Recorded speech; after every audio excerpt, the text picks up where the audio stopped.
Hi everyone, and welcome to the Better Death Collective Podcast, Episode 2. Today we've truly lucked out with our first official guest, no offense Ed, the Green Reaper herself, Elizabeth Fournier. After Elizabeth's entry into the death care world 30 years ago, through a series of beautiful end-of-life opportunities and experiences, the universe has carried her into the role of green death care educator and activist on a mission to make the way our society handles death and all that comes with it a gentler, greener process aimed at healing not only the environment, but to help heal the spirits of those who are grieving as well. In our eyes, she's made her home base of Boring, Oregon seem anything but. And while her town just outside of Portland may be small, she's gathered a sizable social media following and has even written 3 books, including her most recent, the handy and heartwarming Green Burial Guidebook, all while owning and operating cornerstone funeral services from a charming repurposed goat barn. Her warmth and wisdom are a powerful force in steering the modern funeral industry in a more eco-friendly direction. We're honored to have her here, so let's welcome Elizabeth Fournier. Hi, how are you? This is Ed Bixby from the Better Death Collective, along with Matt Connell and our guest today, Elizabeth Fournier. I want to welcome Elizabeth. Elizabeth is the owner and operator of Cornerstone Funeral Service in Boring, Oregon, the very first green funeral home in the Portland metro area. For those of you who don't know Elizabeth is a mortician, an author, an actress, a radio personality, an eco-educator, and first and foremost, a wife and a mother, and a person I call a dear friend to myself and the funeral community. Elizabeth has written 2 books, Green Reaper, Memoirs of an Eco-Mortician, and the Green Burial Guidebook, a comprehensive accounting of the do's and don'ts of eco-friendly burials. So I want to welcome you, Elizabeth. That's sumptuous. I love that introduction. And I could make yours probably triply as long. So thank you. Well, you're very welcome, Elizabeth. You know, we go back a long ways in this movement, and I'm proud to say that we can have some discussions today that hopefully can enlighten some of our listeners as to why we do what we do and how we got involved. And I really would like to talk today, and I'm sure you would like to talk today, not only about the guidebook and how that helps people, you know, through this process, but also the one part of what we do that I feel like gets missed sometimes. Everyone is very concerned with the environment, and rightfully so. But a lot of people don't understand the spiritual aspects of green burial and what that means to people. So welcome, Elizabeth, and I know my partner in crime here, Matt, has some questions that he can talk a little bit about reading your book. Yeah, absolutely. I'm super grateful to have you here. You know, Ed has always spoken very highly of you, and you know, I think that this is a good opportunity for me and for all of our listeners to really learn and to you know, get into some of the basics of you know, not only what green burial is, but what, like Ed said, you know, some of the spiritual aspects of this. I have to say the book I thought was wonderful.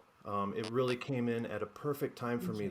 The Green Burial Guidebook I'm referring to. You know, having just kind of entered into this industry, I'm a newbie, and so I'm really eager to learn. And so this was just the perfect time for me. It was a very inspiring read for me. So congrats on the book.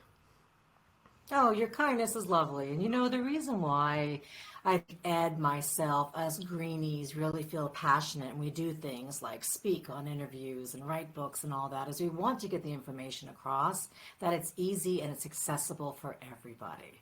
And that families get so out of this. And I know Ed and I can talk in stories and times and processes and think, wow, this is really an amazing part of death care that someone like myself who started in the industry 32 years ago, this isn't necessarily how I was taught and how I thought this would be interacting with families and allowing them to get through the death of a loved one. And when it first came into my life, I held it with both hands and moved forward. And just the growth it's given me personally has been amazing. Yeah, I can imagine. So, I mean, 30 years is quite a while. That makes you a very seasoned expert in my eyes. and the eyes of many other people. But for me, the book answered all of the right questions that I didn't even really know that I had, and I'm reading through these things, and I come across, things that are maybe not necessarily super pleasant that need to be addressed. And this is our role as cemeterians and as morticians and as funeral directors. That is the one of the most important part of our tasks, is to be the one who can handle these situations. And I'm preparing myself for that. I don't think that I would have been present enough prior to us getting our current cemetery started to really be able to absorb the information that you were giving. I was so scattered and trying to get everything arranged and lined up, but now I'm able to stop and focus and actually read and take this information in and really start to process it. So yes, if could you do us a favor and start kind of at the beginning and tell us, you started out in the death care field, but you didn't start out green necessarily. Is that true? No, I was a standard funerary person. My background is working for corporations and working for the Catholic Church.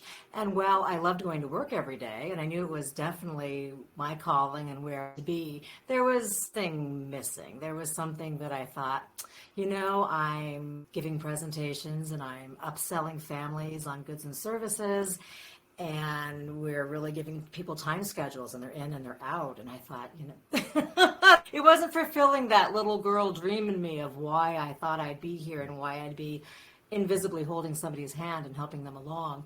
So 17 years ago, the repurposed goat barn, that's known as Cornerstone Funeral in Boring, Oregon, needed somebody to run it. And a friend of a friend knew that I was not really happy at my current job, and I came out. And the first week that I took over this place, I got a phone call from a family, and they said that they had a woman who lived there in their intentional community, and they wanted to keep her on the property, and they wanted to bury her on the property, and they wanted me to help them. And it was that big Oprah aha moment of, wow, yes. I told them right away, emphatically, yes, I want to help you with this. I've never done this before, but let's work together and make this happen. And little did I know, it was amazingly simple to happen. It was just a phone to the county that said, sure, yeah, you can bury on private property. It was a call to the morgue board that said, yeah, you can keep somebody at home. And all of a sudden I found out there was all these things that I didn't realize, that people can transport their own loved one, and people can bury their own loved one, and people can, a lot of states here, there's 41 states, you can as your own funeral director. So after I went through this process of allowing this family to find their backhoe and dig their grave and shroud this woman in this wonderful quilt made in high school, and her sons lovingly placed her into the earth, and just standing there together and shoveling and planting this little sling on the grave after we put the soil back, that moment was amazing to me. And I always thought my calling to the end was because as a small child, my mother had passed away, and my grandparents who lived with us died too. So in a very small period of time, half my family died. I thought that's why I was called to the industry. But as I drove home that day, I realized this was really amazing. This burial, this process that I had just gone through. And after that, my phone kept ringing, and I kept saying, are you that girl who buries people in their yards? And originally that was a little bit nervous to me. I thought, oh gosh, I'm not sure if this is what I should be known for. It felt, kind of, I didn't know yet. It was still brand new. And after getting more education and doing more, I realized I happen to live in the state of Oregon, and I happen to be in one of the counties here where we can bury people in their own yards. And that happened more and more. And then, of course, as time gone on, more cemeteries decided to have natural burial spaces. And like you're finding out in your state, there's more states that are allowing this. And now we're to the point where there are cemeteries in all 50 states that are allowing natural burial, and it's accessible for everybody. It doesn't have to be in your own private yard.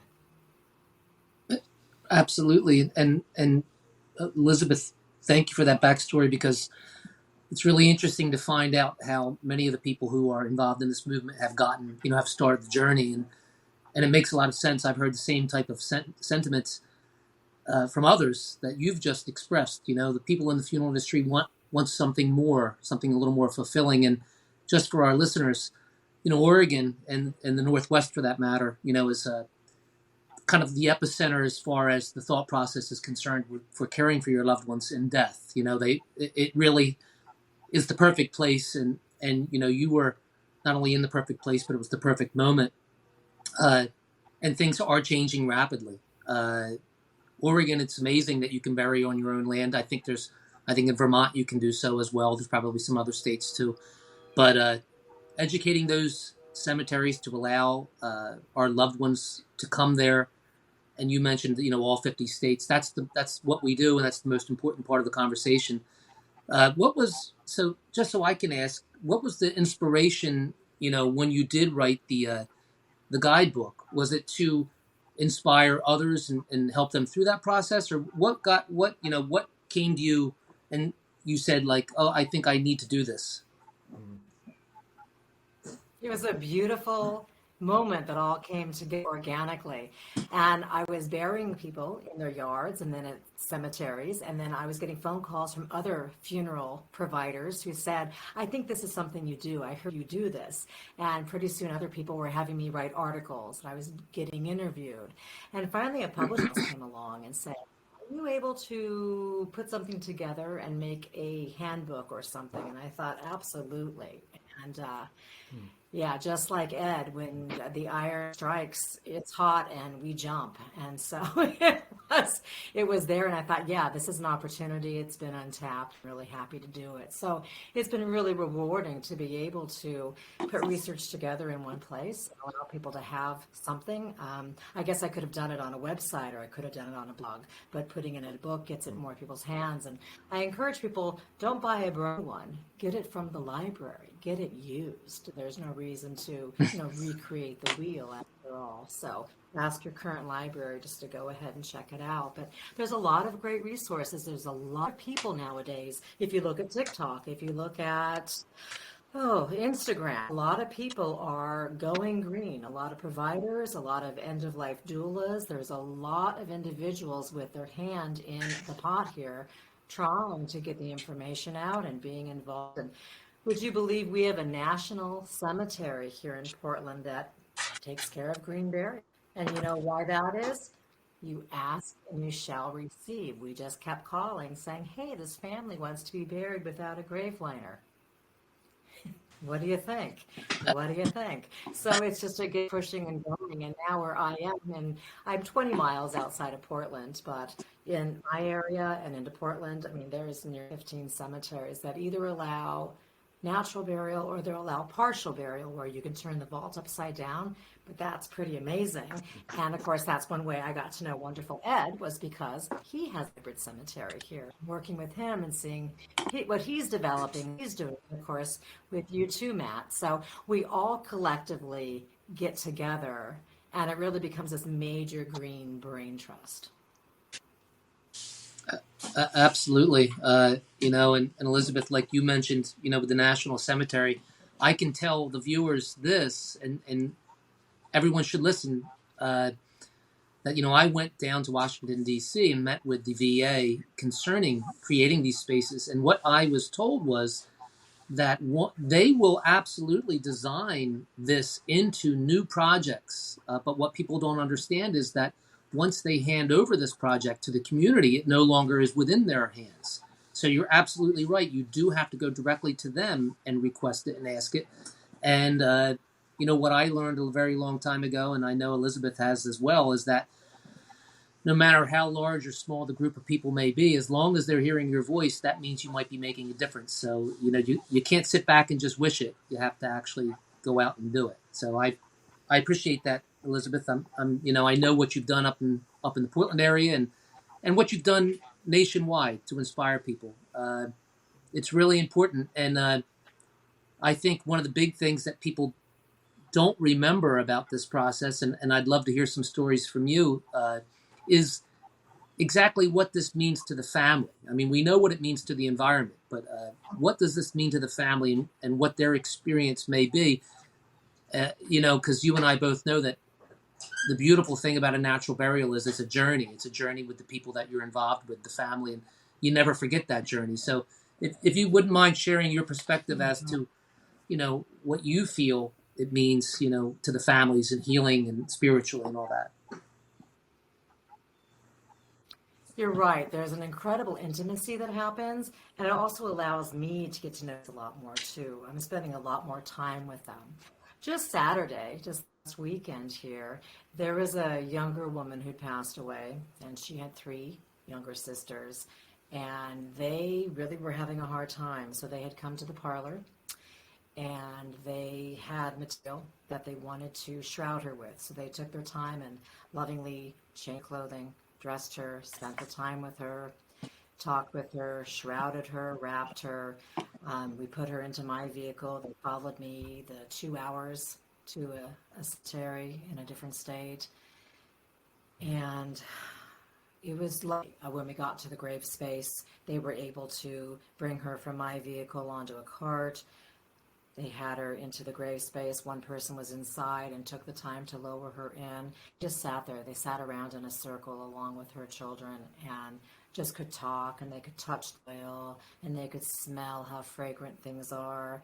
And there was the leaves of the oak tree were sort of crunching underfoot as they were walking and moving. And they really felt at one with her and with her space. And they planned to come back probably in the fall and actually camp on top of the grave.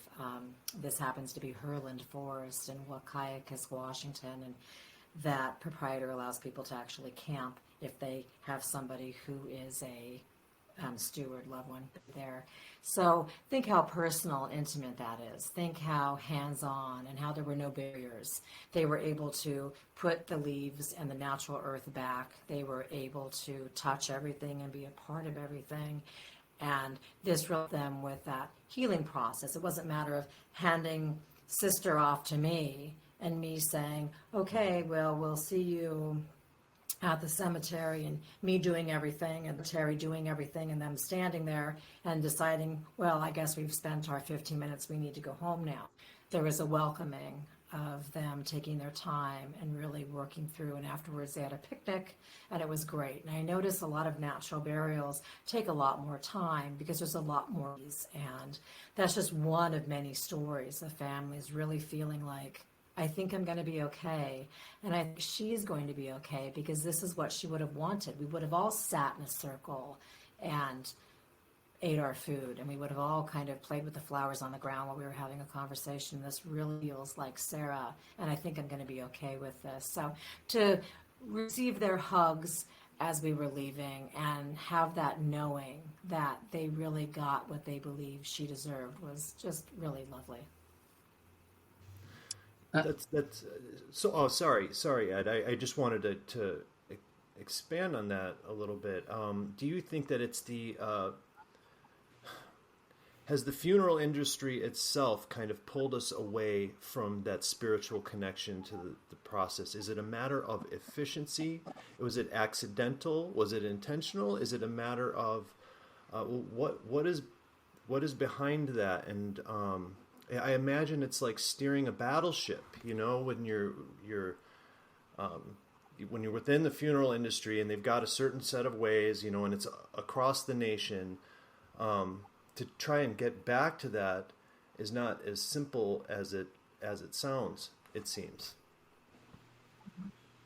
And Matt, that's a great question. I think it's easy to say, oh, the modern funeral industry isn't doing it right, or oh, they really shortchanged the family. But in a lot of cases, that isn't true. A lot of times, families get just what they need. They'll just want to have a direct cremation and really sort of be hands-on, and that's fine for them. There are other families who do really want to spend as much time with their loved one as possible and not come into the funeral home and just have that one hour where now they can grieve and mourn and see them. They want to have the time. And going back to how we did this 150 years ago, when the body was kept in a house and the family would prepare the loved one, they'd be in the front part. People could take their time to visit, do whatever they needed to do, and then they would just merely go down the street to the churchyard or go out in the backyard. That allowed people really to see death, be there, children to be able to touch and talk, and there was a comfort of being in your own house. So what I want to create here at the parlor is to allow people to know this is your loved one. I am merely just here, I guess, steering the ship, so to speak. And you can, again, rearrange your chairs how you need on the day, however you want to do. So people, I think, what advantage of that when they find out they can actually come bathe their person or dress their person or sit with their person. I allow people to come and stay the night. I just give them the key and say, see you tomorrow, and they can do whatever they want to do. And when we go out and, encouraging people, you can actually keep your person at home for a while, or you can transport your own person. Or when we get to the cemetery, they're going to allow you to have a shovel and to be with the earth and actually to take your time and have some cemeteries will allow a tree, which is indigenous to the area. Others will allow you to just be able to, again, be very hands-on with the earth. So going back to what we did originally, where someone felt like they had the rights and this deceased person wasn't just a body the funeral home is handling, but this is their loved one, and this is still their mother, even though she's no longer alive.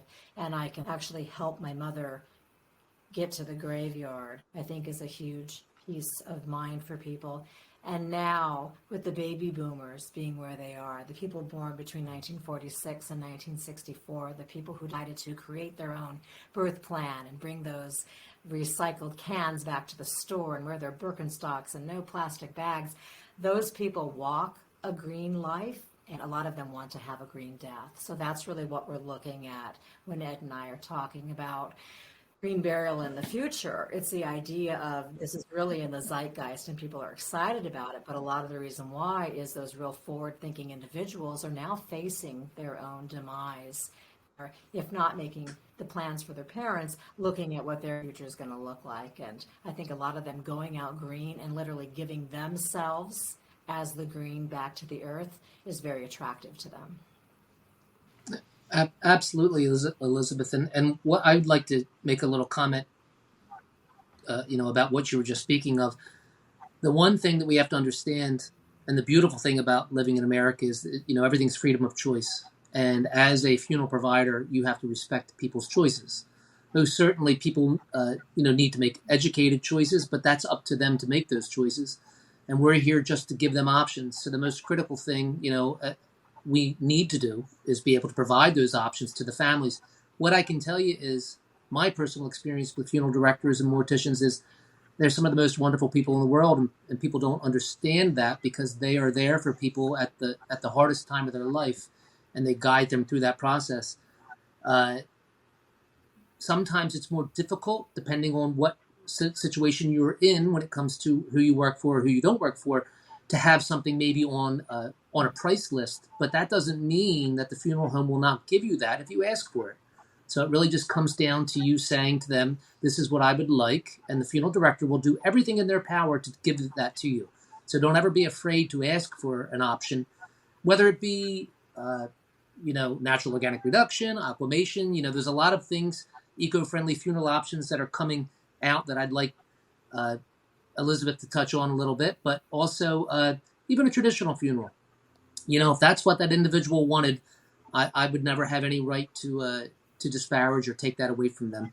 But over time, with education and with experience, things will change naturally. So, I don't know, Matt, and I want Elizabeth to touch on some of the new eco-friendly funeral options up in the Portland area. But Matt, for you, I wanted to ask you this question. Yeah. Kind of as a layman in the beginning, you're new to this. When you listen to the stories people like Elizabeth tell, how does that make you feel? I'm just curious if the viewers, what is your take on it when you're hearing this?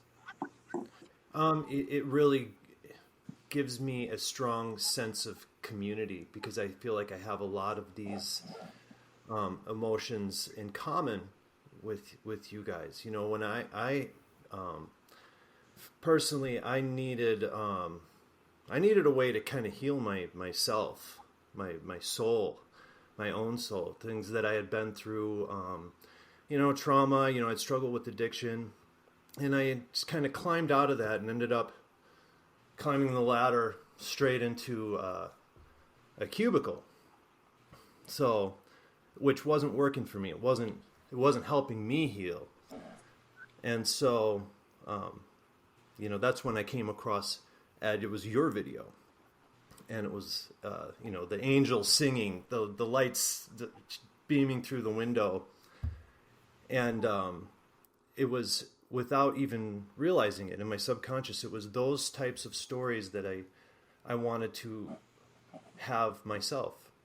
I knew that I was cut out for that type of role. That's where I belonged. That's where I needed to be. That's the role that I was born for, and I full power went into it. And so when I hear these stories, it just reinforces that decision. It was, because to be honest, it did take some guts to kind of abandon the whole marketing industry and go into this, because there was a lot of people that were like, "You're nuts.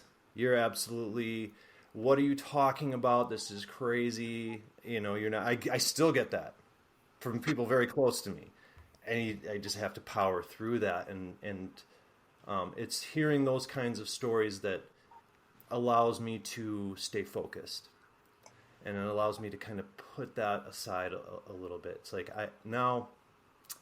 I'm just going to have to prove you wrong, and that's fine. So I feel inspired.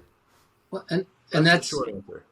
Well, I appreciate that, and that's what our job, Elizabeth and myself and others like us, has been, is to inspire people with change through the healing stories, and be open and available to options. And Elizabeth, I know up in the Portland area, a lot of these newer options have, gained a lot of ground, and people are looking at it. What has your experience been with the other eco-friendly funeral options that are available? It's fun to talk about them. It's great. So I'm so glad you asked. I love to share this. And Matt, I definitely commend you and congratulate you on your journey to be able to talk about it, embrace it, and Thank you say, very okay, much. I'm ready for change. You're welcome. You're very welcome. And this is a great direction to go to. And myself, when I came out to a falling apart funeral home in Boring, Oregon, you bet everybody said, "Why are you leaving a corporation? Oh my gosh, you have job security. What are you doing?" And I thought, well, I'm a woman of faith. I think I'm doing okay here. And it took a while. You make it through to the other side. So, there's Ed out there finding cemeteries and doing them as he goes too. And all of it's a chance, and it's a jump of luck and faith. And here he is. So you will be right there as well. So looking forward to your stories as we go on. So here we are in Oregon. Again, Oregon, Washington, we have these states which people consider themselves rather aggressive. And we have lots of choices. So we have all the standard cremation. Then we have an aqua cremation where you can take care of cremating somebody but with water. We also have burial at sea. You don't have to be in the military or be a Kennedy. You can have a full body burial off the coast. And that's a really wonderful eco-friendly option. We have your standard entombment, of course, and we have your what we call modern burial, and then we have natural burial, which is going to be either in a cemetery or it's going to be possibly on your own private property. And something new which just came into law here is natural organic reduction. People call it human composting, and it's that idea of, it's really an accelerated green burial. Rather than having a loved one natural in the ground, you're having a loved one natural above ground.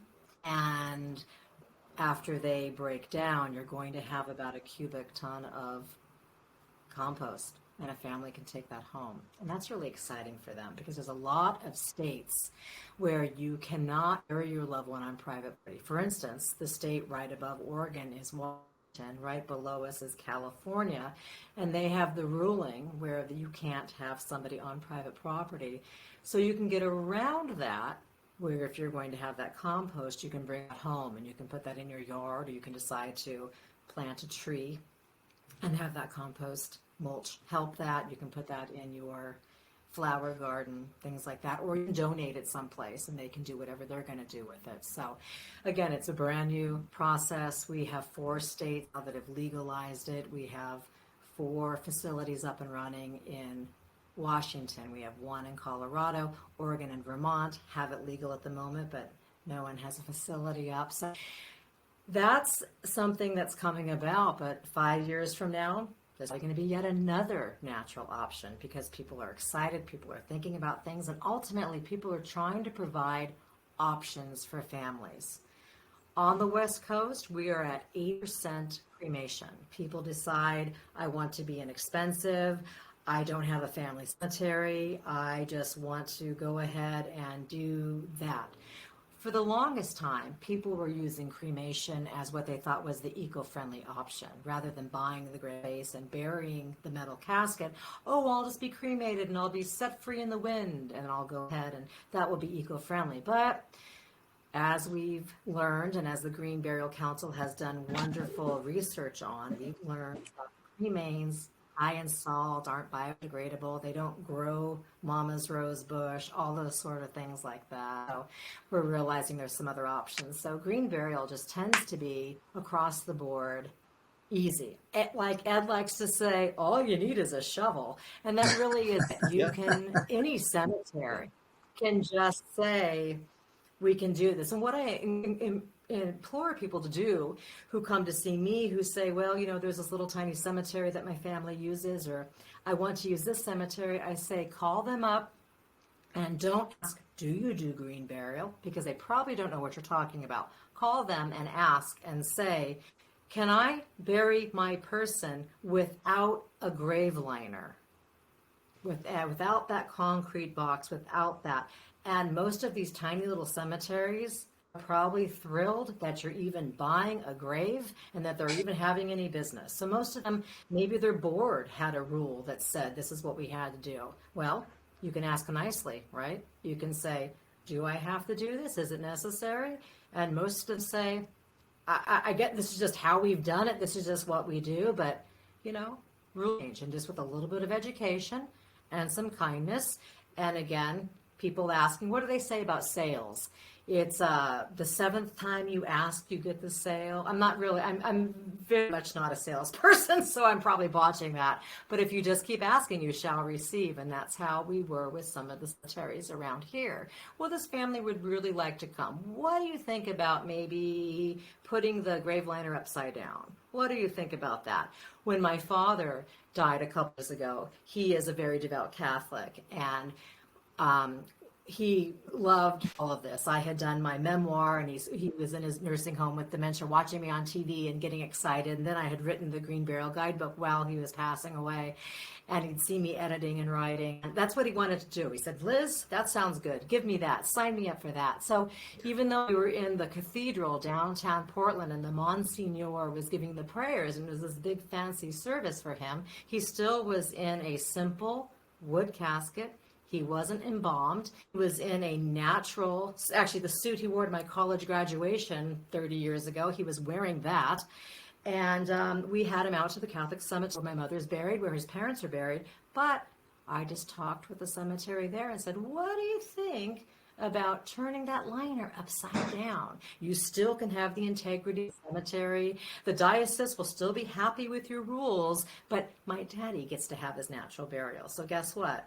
Ask and you shall receive. I was kind. I was informative. I gave him some education, and he said, young lady, we're going to do that for you. So again, right? It's just conversation. It's just talking. It's just like this. You having a Better Death Collective and saying, okay, let's talk. Let's have conversations, and let's see what we can do to green the future, green the planet, and also save some green in people's wallets.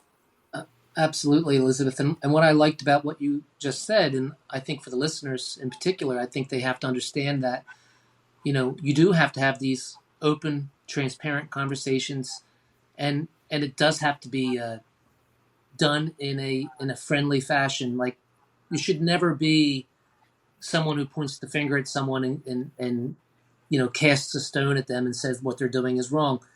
The Better Death Collective, you know, our mission is to have these conversations to enlighten people. Maybe that won't be what they choose, but they'll learn something new, and they may share that information. And most certainly, what you've done over the years, has, I'm sure, without a doubt, enlightened individuals as to new opportunity. And the new opportunity is to not only receive new families within your facility or be able to help these families, but to teach people a new way that gives new life to maybe what they've been doing. So I commend you on that, because that is not seen very often. Not everybody possesses that quality. And in life, you have one reputation. You got to take care of that, and you just have to be, I believe, someone who's a transparent person, who's willing to talk about things, because whether people like it or not, that's going to better society. So I do appreciate you doing that, especially to the community. And one other thing, as far as we're concerned, and Matt, a lot of people don't know.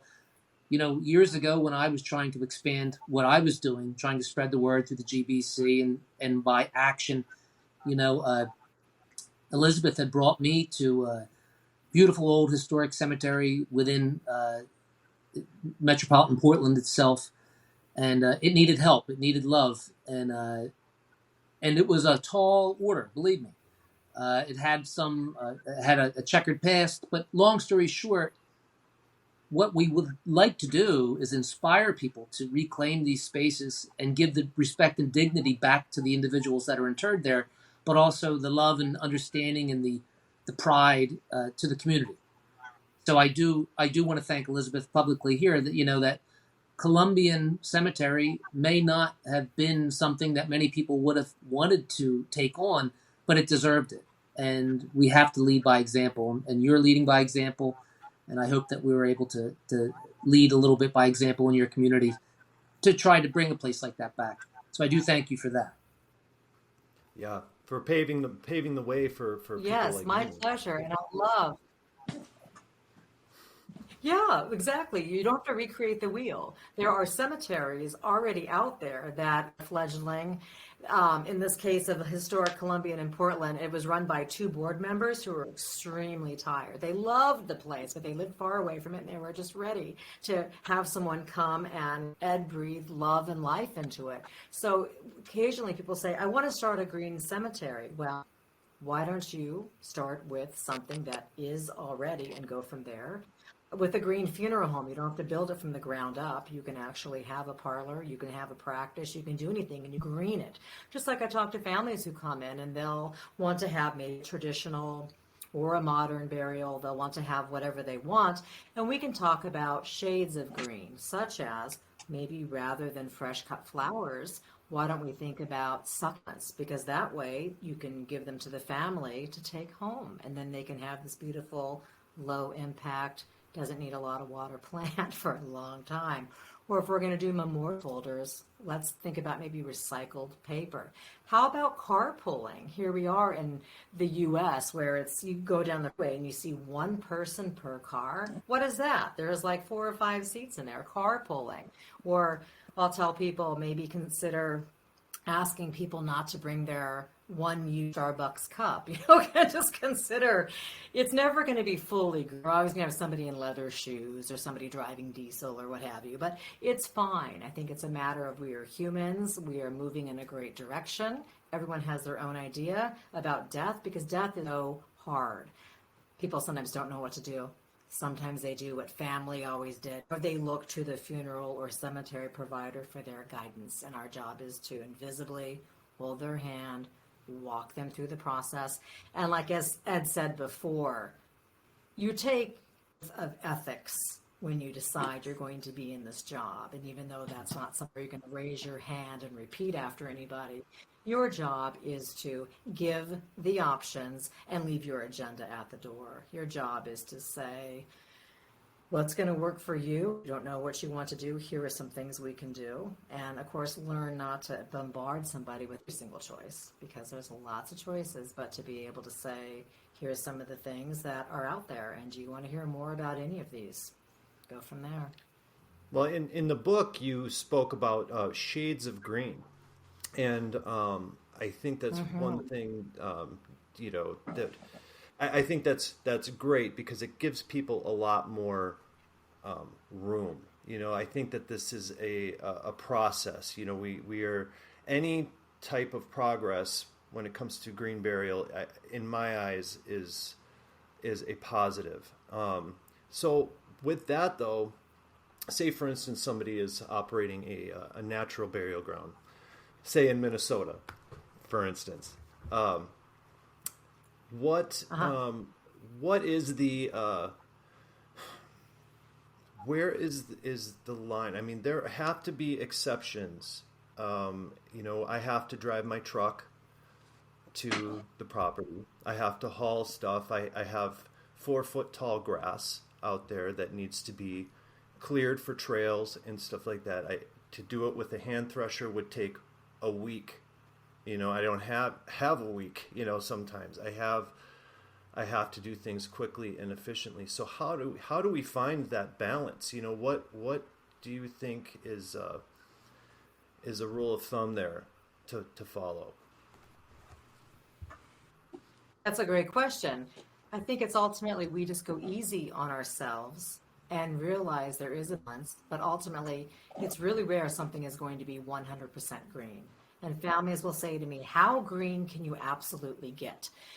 And I'll say, well, I guess if your loved one can pass away at home and you can go outside in the backyard and use a shovel to procure space, you can carry your person who's going to be wrapped up in their 100% organic sheet, have nothing inside them. They're not going to have a pacemaker. They're not going to have a hip replacement. They're not going to have a filled cavity. And you're going to take them out and lay them into the ground, and you're going to cover them, and then you're all going to feast on vegetables in your organic garden. I suppose that's as green as you're going to get. Well, but everybody doesn't have that opportunity. Not everybody has the bandwidth or tribe to help them keep somebody at home and caretake a loved one. Not everybody has the ability to bury somebody in their yard. It's just, there's a lot of things there. So again, you're going to have someone who needs to drive from a distance, someone who probably will be buried with their, defibrillator, sort of things. And again, we're human and we have to live in reality. When it comes to your cemetery and what you're doing, is it more important that you can say, I cut every morsel of grass here by hand, or is it more you can do some tasks efficiently and people can come in and say, wow, I really feel like this is the place I want to go green and allow myself to go green. So it's really a balance and a give and take. And maybe you can consider, maybe I won't put pesticides on all that grass. Or maybe I will try to, cut down on trips because I can, nowadays gas is so expensive. I don't think most drive all the way across town for one thing. We sort of double our trips and think about, what we're going to do. It's not so free as it used to be that way. And so I think it's just kind of being smart and bold. But occasionally you are going to use a plastic bag and you are going to do what is not going to fall under the spectrum. So shades of green is important, but also living in reality and realizing you are running a cemetery that's allowing people gift to give themselves. And that last environmental volunteerism that we can actually give is ourselves to the earth. And you're allowing people a space to do that. And that is magical. Absolutely, Elizabeth. That was perfectly put. And if I were to give any comment to that, Matt, the way I perceive things is that exactly like Elizabeth said, you live a life as you live it. And it's the final act, what you're giving back in that final act. And let's say, for instance, someone lives a life that's not very environmentally friendly. But at the end of that life, they realize, I want something simpler and I would like to become a tree. That makes a difference. It's no different than walking by a recycling can and picking up one plastic bottle and putting it in there, and someone might say, why bother? Well, we have a responsibility. So it's true. You just have to do the best that you can do. And I think, the rest will all fall into place. And I know we've run a little long, and I really appreciate Elizabeth's time, but I would like to know, Elizabeth, what do you see? Personally, what would you like to see the future of funeral service to be?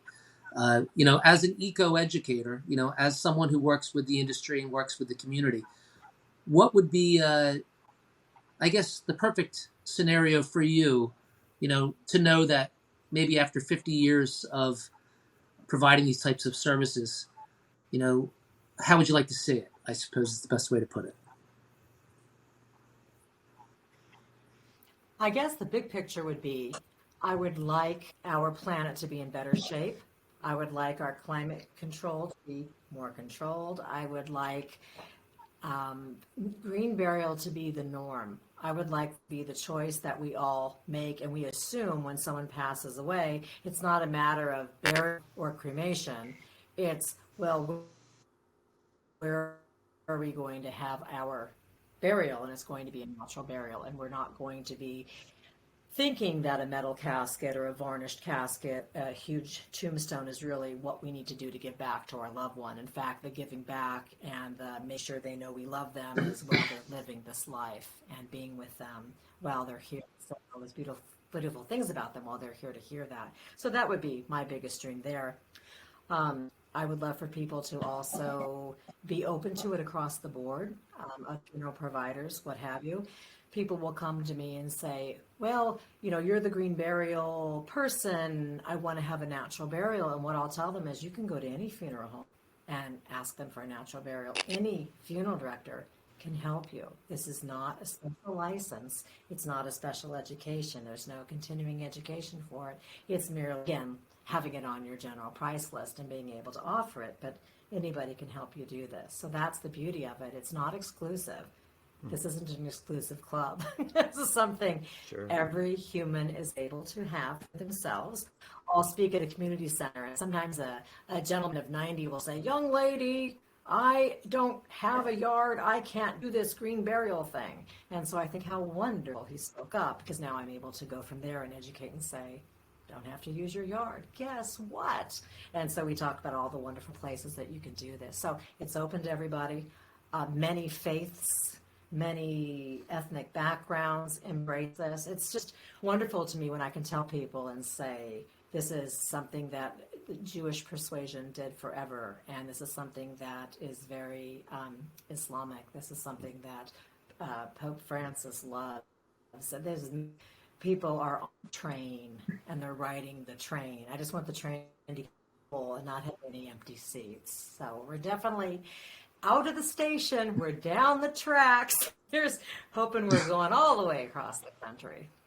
Well, it seems to me that the simple fact that we're more relaxed in discussing death with one another, that it's allowing the word of mouth to kind of spread, and people, like the light bulbs to go off in people's heads a little bit, and just relaxing about it a little bit, and simply planning, telling a family member what your wishes are. I mean, think of the load that takes off of that family member, that how much easier the grieving process is going to be for them. It might not seem like a big deal, and I've heard that before, like, oh, I don't care what happens to me, I'll be dead. It's like, yeah, but we won't be, so let's figure this out. But for me, and another thing you mentioned in your book was death cafes. Well, I've started taking part in death cafes, and because I've had close friends and family members die unexpectedly, and it's something that I needed to talk about. I didn't realize it until I was in my 40s that I needed to talk about it, but I did, and I never thought that I would have so many little old lady friends in my life.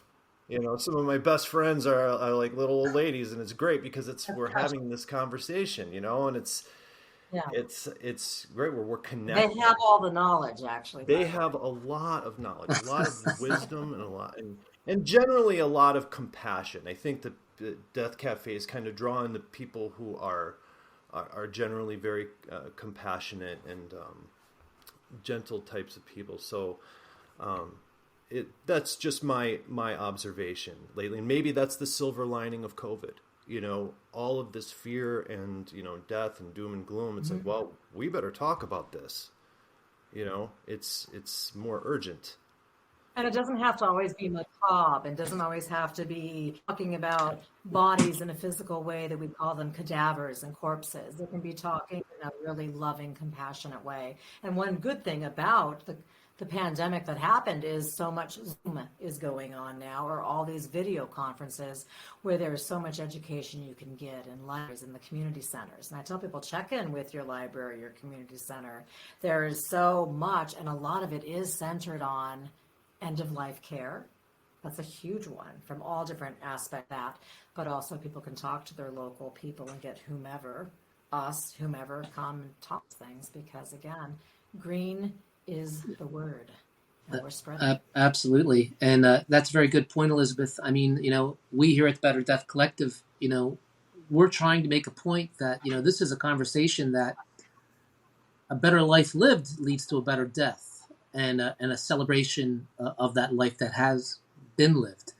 And it doesn't have to be macabre, doesn't have to be weird, doesn't have to be spooky. Everyone's looking for sensationalism, in the world we live in, unfortunately. But with quality education and with good conversation, people are becoming educated and actually enlightened and wanting to talk about different things. So it really is important to look at how it impacts every aspect of your life, and it becomes far less scary.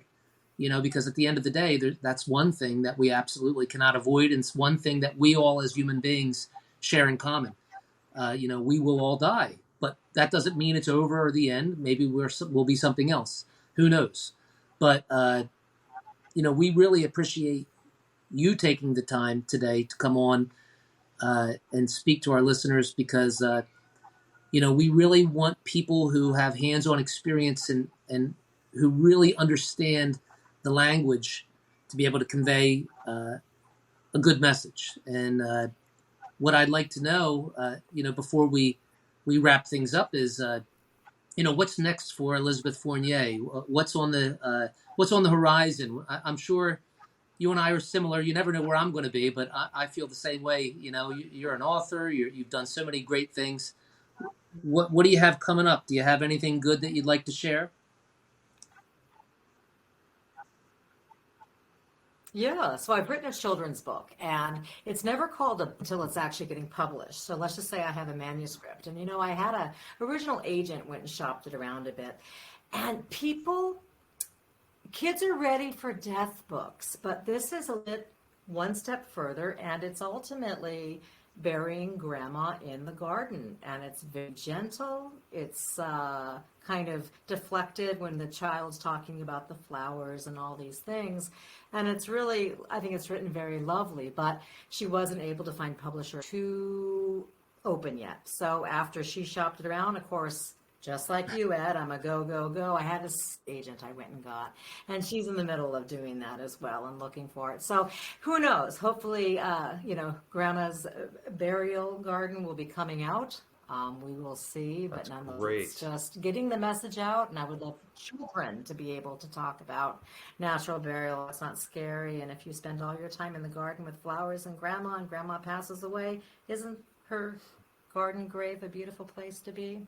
I think it is. Oh, that'll be beautiful. I have a 3-year-old and a 6-year-old, and so it'll be right up their alley. This is just perfect. They have a lot of questions, some very profound questions. Some of the stuff that comes out of a 6-year-old's mind is like, wow. It's so this will be great. It'll be great for our whole family. So I'll look forward to that myself. But before we go, I have one question. And this is a dilemma that Ed and I have kind of run into here in Minnesota, very specific to the northern tier of states. Ice. We are frozen 5 months out of the year. Mm-hmm. And what we have discussed and what we have kind of decided, at least for now, is that we are going to attempt to manually dig graves in the wintertime if need be. We can prepare in the fall. However, you never do know, and I think we need a system in place. And from what my research has taught me is that the most effective way is the old way, and that's to literally build a fire, to clear the snow, to build a fire, and to take the pickaxe and get to work.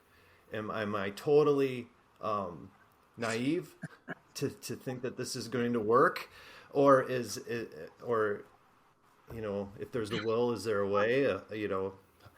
I'm looking for some advice. Sure. I think if there is a will, there's a way. I think that's brilliant.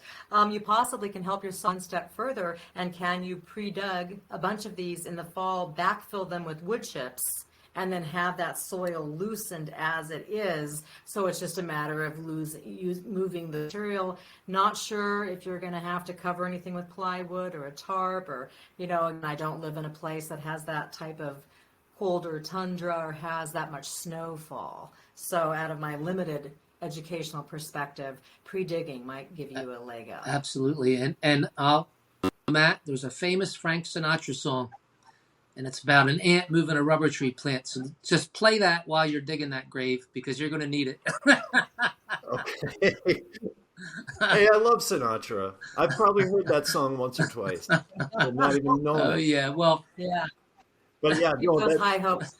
preparation. You're probably absolutely right. This is one. I'm just thinking of all the possible barriers that we could run into in our learning. And you can have family have the kumbaya around that fire while you're having that on top of the grave too. Wouldn't that be there even you go. more Absolutely. beautiful? I agree with that. Well, I Yeah. want to thank you, Elizabeth. This has been wonderful. We really appreciate it. You're our first official guest, and hopefully the first of many to come. But you hold a special Yay. place, because I really, Matt and I and the Better Death Collective feel that we really want to have compelling information going out there, and told in a way that feels warm and inviting. So thank you again. We really appreciate your participation. Yeah, this is a big deal for us, Elizabeth. I'm My very pleasure. grateful for your time. Thank you so much. This is going to help a lot of people, and it's definitely helped me, and I'm sure Ed as well. So I thank you very much. Wow, Elizabeth Fournier, everybody. What an awesome conversation on so many different levels. We're really grateful for the chance to have gotten to know her better, and it's comforting to know that not only is Elizabeth a wealth of information when it comes to sustainable ways of providing death care, she also has a warm and generous spirit that inspires and uplifts. I personally would rest easy on my way to the big sleep, knowing my final plans were in Elizabeth's hands. Seems a lot of people feel the same way, and with good reason. She's a master of her crafts. They don't just hand out nicknames like the Green Reaper to just anybody. No, you gotta earn something like that. We hope that Elizabeth will be willing to join us again on future episodes, since we've only scratched the surface of the wisdom she holds. Until then, thank you for joining us on this week's episode of the Better Death Collective podcast. Because, after all, better death care takes a community. And oh yeah, before we forget, please remember to subscribe to the Better Death Collective YouTube channel, like us on Facebook, and follow us on Twitter, TikTok, and definitely Instagram as well. Mina and Ava Bixby are cranking out loads of fascinating, unique, and even provocative content. You're all part of the Better Death Collective, so please join the conversation and share your thoughts and feelings on death care. We like to think we're pretty good listeners.